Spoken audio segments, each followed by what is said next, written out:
Hello everyone, Mark here, Mark's Max Muscle, and we have a couple of topics to look at today, including a physique update from Samson Dauda, which is plain for us to see, as well as some comments from Bob Cicherillo directed towards Martin Fitzwater. I'll show you guys that, and then I'll give you my opinion on that, but anyway, we'll take a look at Samson first and foremost. If you want to switch ahead, go to the comments below, and I'll pin the timestamps, and you can switch to whatever you want. But oh my goodness, let's look at this, guys. I don't know why you'd want to switch past this. Samson is huge, and he's not out of shape by any means. What are we, 11 weeks out? Oh my goodness. This guy, he could get top 5. Keep in mind, guys, quite a few weeks away, so he's going to get his midsection's going to get smaller. The cuts in the quads are going to get more defined. Now I like the way he's hitting this side chest. I think that has improved. Yeah, show that tricep. Now here's the back. Here is the question. Lat insertions just hanging off this man. Pretty conditioned thus far. Boom. That's what I like to see. The back is improving. That was probably his worst shot. Believe it or not. And it was a good pose then. It's much more improved now. Oh, look at that. Christmas trees, ho, ho, ho. Yes. Even it out there. Perfect positioning. Nice. So yeah, Samson Dauda, guys. What do you think? Top 5? The Olympia this year? He could really get in there. And a win at this point would be like a top 5, top 6 placing for this dude at the Olympia. Anyway, could be a dream for him. Could be a nightmare for guys like Nick Walker, Ian Valliere, Brandon Curries. Any one of them, guys, nobody is safe from Samson Dauda. Next up, we have the comments from Bob Cicherillo made to Martin Fitzwater, and this was after Martin Fitzwater made a bit of a rant, I guess, after his loss, or his 4th place finish at the Arnold Classic UK. But anyway, here's what Bob said. I got this from Buys and Tries Instagram page. Worry about the guy in 3rd place, okay? You weren't even close to Andrew or 2nd. Worry about James Hollingshead. You might have been closer to 5th place guy than to the 3rd place guy. Kind of a dig there, I guess, but Bob seemed a little bit upset, and Andrew Jack was present in this little video chat that they had. Anyway, listen, kid. Ooh, kid. You better get a little bit thicker skin here if you want to be in this game for any sense. Does that make sense? This guy loses, and I see his IG, and he's talking about taking 2 years off, this and that. Well, James Hollingshead's taking a little bit of time off. Listen, man. Everybody starts at a certain place. You've done okay in your short career. Don't ever blame the athlete. I understand that, okay? You know what Andrew Jack did. He did the same thing you did. He went here to try to win the bodybuilding show. He wasn't a judge himself. Now, I get all that. Definitely siding with Bob on that aspect.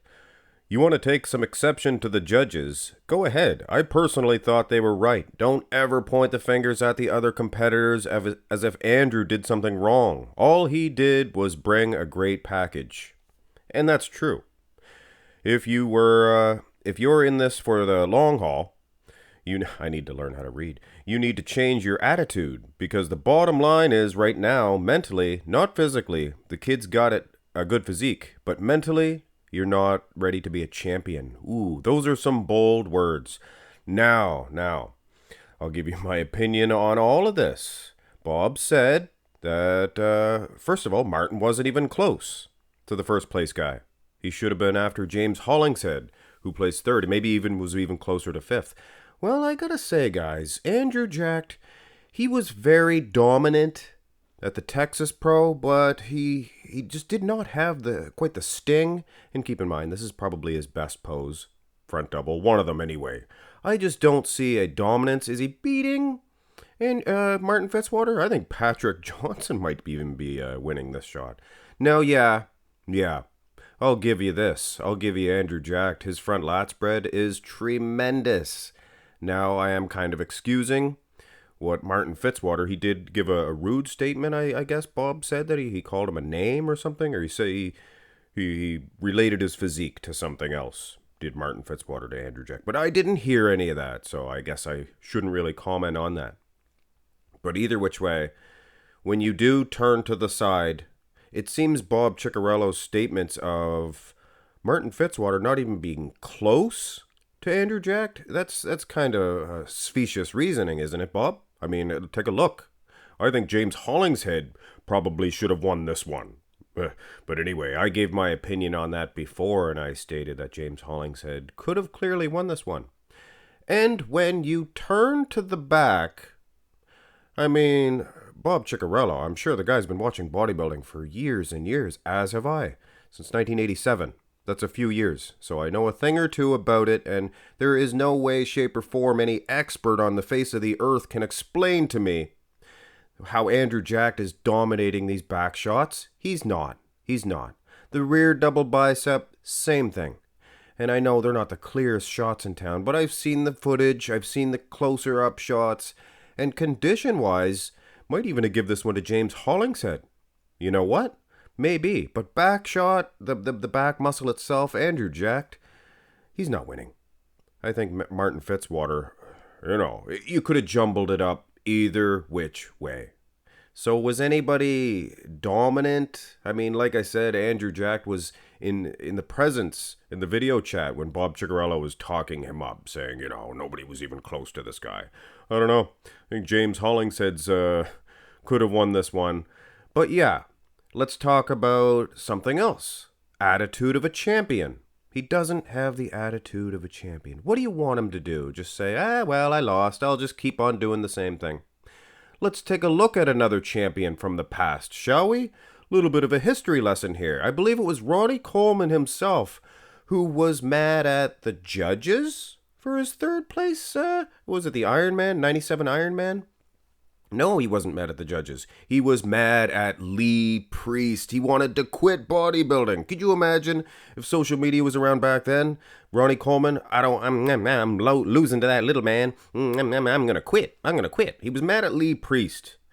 And is that the right attitude to have? Well, when you're in the gym, training, getting jacked up, Are you going to be thinking of that judge that placed you down?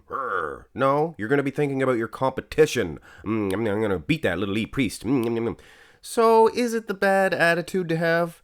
And since we're on champions, great champions, well, I know Bob Cicherillo's not going to say anything bad about Sean Ray, but let's take a look at his history and his losses to Dorian Yates.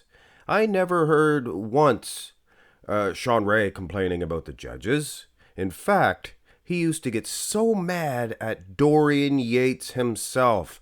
He would be mad at his torn bicep. He'd look over it and he'd hate his physique. I hate his tattoo, he would even say. So the guy was obsessed and angry at the person that he was losing to. So Martin Fitzwater being upset at the other bodybuilders, things of that nature, that might be a certain fuel in your tank for when you're training, things of that nature. I mean, Sean Ray, no, he never did win the Olympia title. But who else ever came closer than Sean Ray? So, and I'm sure Bob Cicherillo wouldn't say anything bad about the championship attitude of one Sean Ray.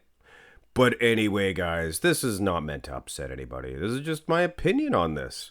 Bodybuilding, you got to get it out there and give your opinions on things. And I guess that's what Martin was doing, and Bob was doing the same. So kudos to everybody all around.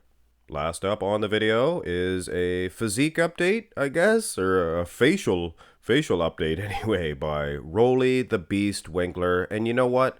This is great news, if you ask me. Some people are probably upset about this. Looks like to me that Roelly Winklaar is completely done competing with bodybuilding.